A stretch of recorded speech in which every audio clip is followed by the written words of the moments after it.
Hello and welcome back to Simplimath. I'm Reshu, your maths teacher.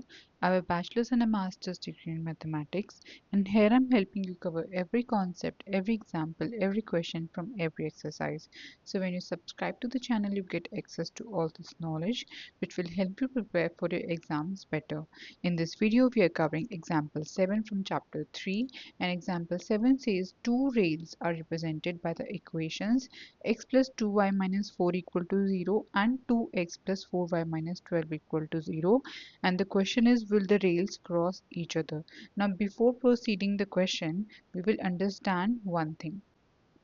Now this is a linear equation and this is a linear equation.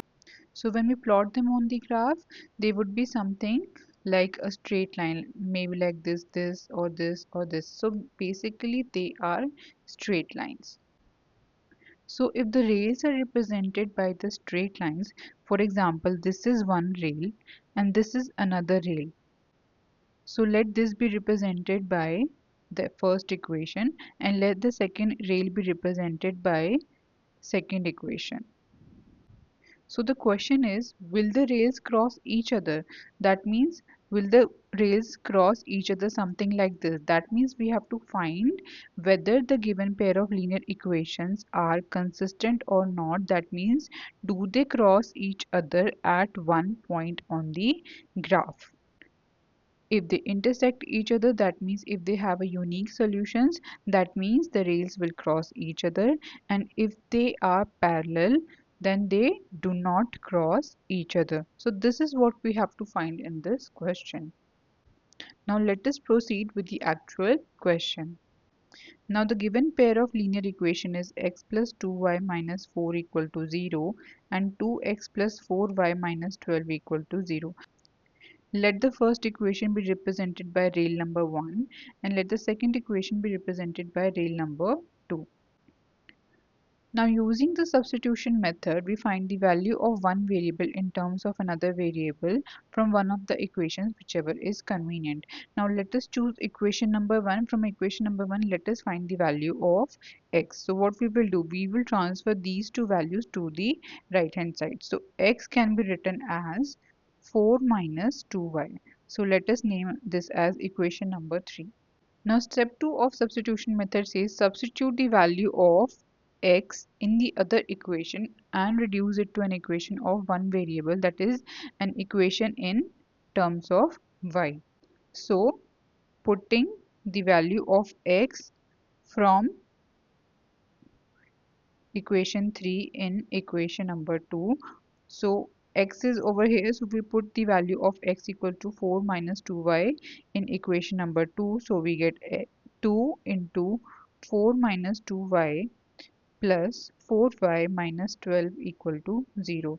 So let us solve the LHS. So we get 8 minus 4y plus 4y minus 12 equal to 0.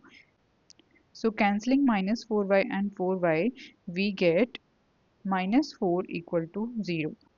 Now obviously this is a false statement. Why? Because LHS here is not equal to RHS. Also, from one of the exceptions from step 2, we know that when we come at such a situation where the LHS is not equal to RHS, that means the statement is false, and in that case the given pair of linear equations are inconsistent or they are parallel.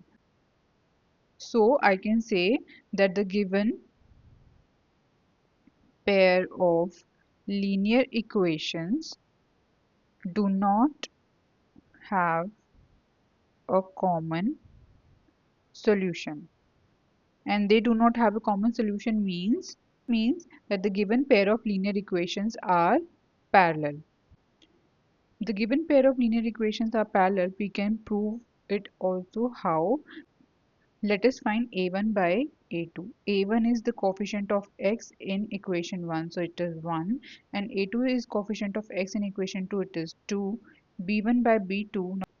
b1 is coefficient of y in equation 1, which is 2, and b2 is coefficient of y in equation 2, which is 4. So this comes out to be 1 by 2.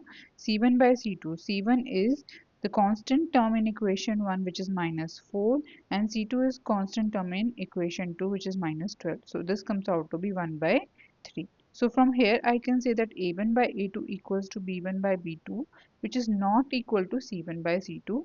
Therefore the given pair of linear equations are inconsistent and therefore they are parallel. And since the given pair of linear equations are parallel, I can say that they do not cross each other. They won't be like this.